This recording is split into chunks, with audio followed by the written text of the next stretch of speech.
ky model ekonomik, çfarë do të përfitojnë qytetarë nga investimi atje? Ky model zhvillimi e kam fjalën. Qytetarët do të përfitojnë atë që sjell çdo investim. Mua më duket paradoksi madh që të ngrihesh në protest, të vinë emigrantët me kuqe me maç nga janë, të akuzojnë që e keni zbrasur Shqipërinë dhe të jenë kundër investimit. Po investimet hapi vende pune, që mos ikësh në emigracion. Si do ta luftosh ti largimin e shqiptarëve nga Shqipëria? Me vende pune në Shqipëri.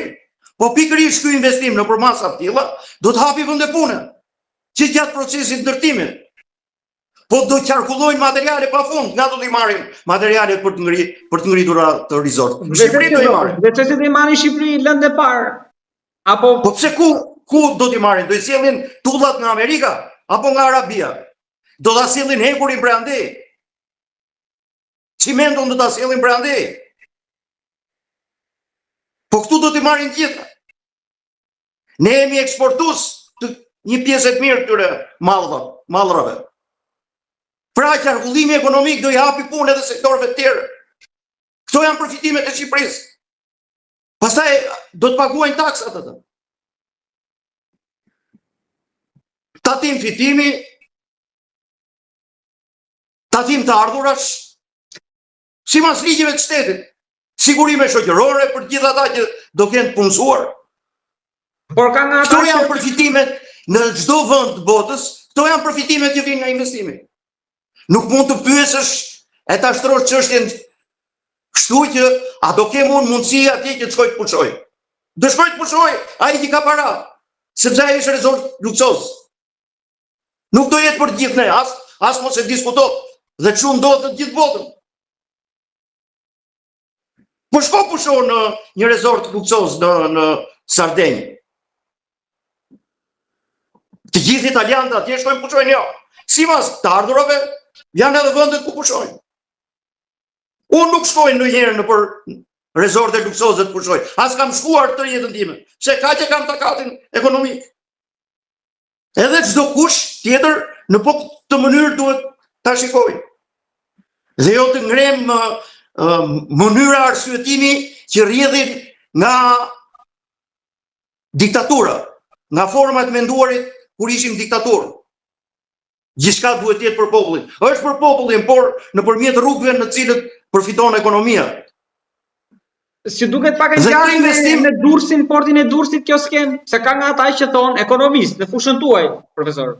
Që thonë është e njëjta skem si në portin e Durrësit. Po, unë nuk marr përsipër që të gjykoj secilin për investimeve. Ktu që ka korrupsion, as e vën diskutim njëri. Edhe në sektorin e investimeve, edhe në dhënien e statusit të investitorëve strategjik. As e vën dyshim. Unë po flas për investim konkret. Ku është një konsorcium investitorësh tuaj, cilët padrejtisht i kanë vënë emrin e Kushnerit. Meqense ai është dhëndri i presidentit Trump. Por ai do të jetë njëri nga investitorët atje. Prapa mund të jenë me dhjetra të tjerë, sepse ajo shumë parash që nevojitet atje nuk është kollaj që të ngrihet. Flitet për transparencë, duan transparencë. Transparenca bëhet në momentin e dur. Tani s'ka projekt. Tani ka një koncept zhvillimor, i cili përmbledh disa parametra kryesor, disa tregues kryesor. Dhe mbi këtë bazë jepet leja e zhvillimit. Me lejen e zhvillimit do të hartohen të gjithë projektet e tjera që shoqërojnë këtë koncept zhvillimi. Por këto që të hartohen e disa para duan apo jo? Mund shkojnë mbi 100 milion euro. Po kush do t'i harxojë ato duke mos pasur garanci që do ta realizojnë, do ta ndërtojnë? Po pse të marrë janë investitorët që të harxojnë para për ekstravagancat tona? Do të hartohet studimi mjedisit, do të hartohet studimi gjeologjik, do të hartohet studimi fizibilitetit, do të hartohet projekti ndërtimor, do të hartohet projekti zbatim. Ju e keni parë që kur ka ardhur ekipi për të parë gjendjen në terren, kanë qenë mbi 40 arkitektë.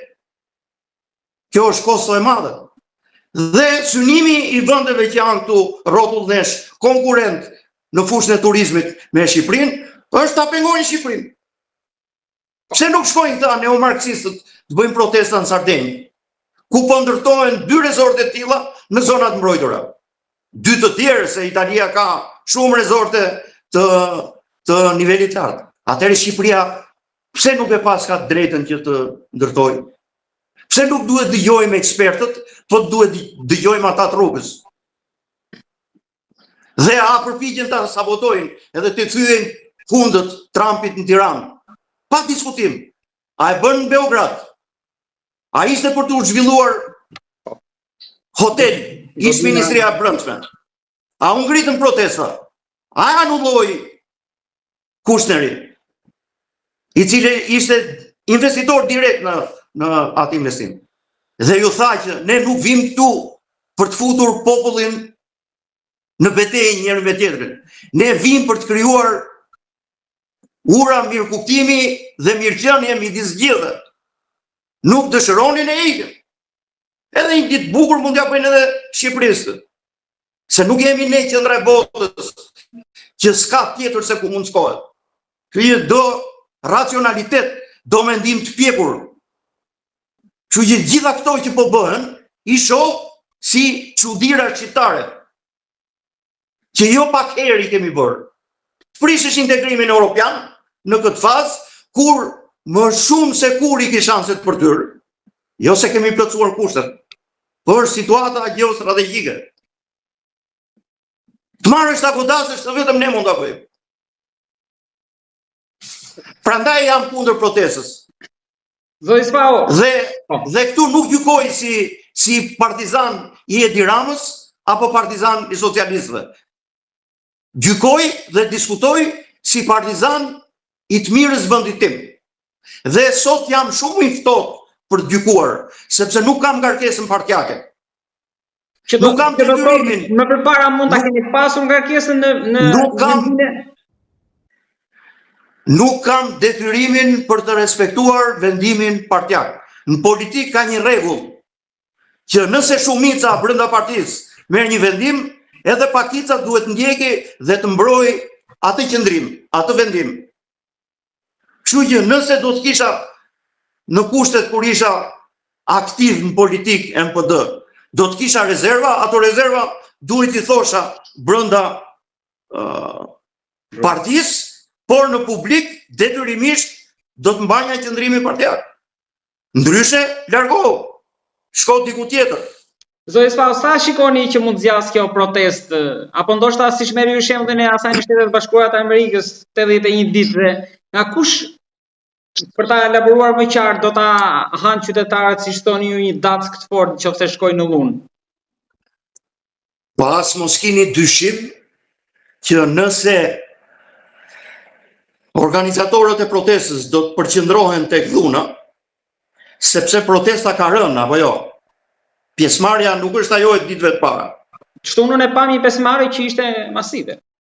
Sikon mbas një muaji prap mund të organizosh një protestë tjetër, po aq masive, ndoshta edhe më masive. Por po them, intensiteti i protestës nga dita në ditë ka ardhur duke rënë. Sepse një pjesë e njerëzve po kuptojnë që kjo është një kaos pa kokë, pa organizatorë që dalin publikisht dhe të thonë jemi ne. Çfarë përfaqësojnë? Plus marrëzirave që thuhen, të ndërtojmë kuvendin, nuk e di se ja kanë bërë. I popullit. Që të jetë paralel me kuvendin e Shqipërisë. Si do ndërtohet? Ata nuk bëjnë Mbi çfarë do t'i marrë vendimet?